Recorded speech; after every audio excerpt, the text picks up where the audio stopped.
Berkaitan dengan apabila kita menemukan beberapa perbedaan, baik secara teori ataupun praktek, ya, dari apa yang diajarkan di sini dengan apa yang diajarkan oleh orang di luar sana, mau itu dalam bentuk lembaga, personal, masyayikh, para ustadz dan lain sebagainya, ya, saya mohon dengan amat sangat untuk tidak saling membenturkannya. Ketika antum ada di majelis ini, maka tidak perlu bawa-bawa pendapat orang yang lain di dalam majelis ini. Ketika antum berada di majelis orang tertentu, tidak perlu bawa-bawa pendapat saya di majelis tersebut. Apalagi bertanya masalah bacaan seorang ustaz atau seorang syekh ngirim video ke saya. Ustaz, afwan, menurut antum bagaimana? Saya paling malas menjawab pertanyaan seperti itu. Kenapa? Karena nggak ada faidahnya. Tapi saya bingung Ustaz, karena ada bacaan begitu. Kalau antum bingung, ikuti guru. Jangan ikuti video, jangan ikuti rekaman-rekaman, jangan ikuti orang-orang yang antum nggak belajar kepadanya.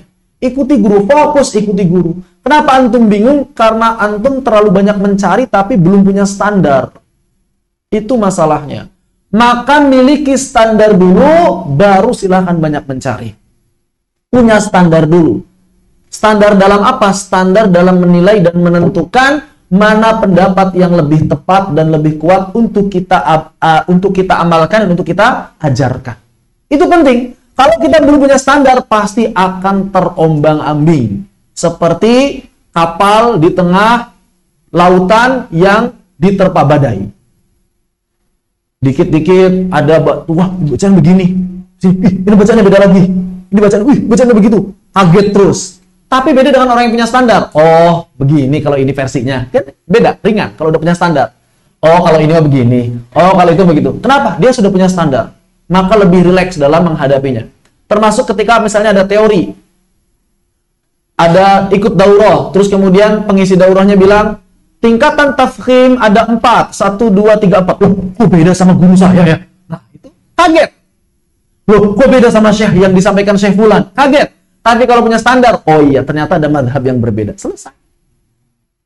Selesai. Maka miliki standarnya dulu. Ya. Miliki kedewasaan dalam menerima beberapa pendapatnya dulu.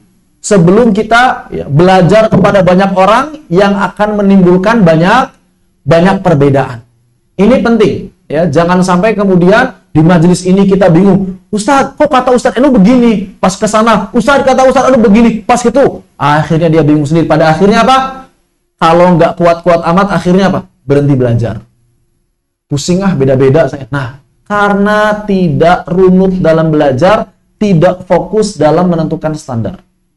Jadi penting bagi kita untuk memiliki sifat atau sikap kedewasaan dalam menerima perbedaan pendapat, kemudian miliki standar untuk menentukan mana yang lebih tepat, mana yang lebih bisa kita amalkan dan juga kita ajarkan.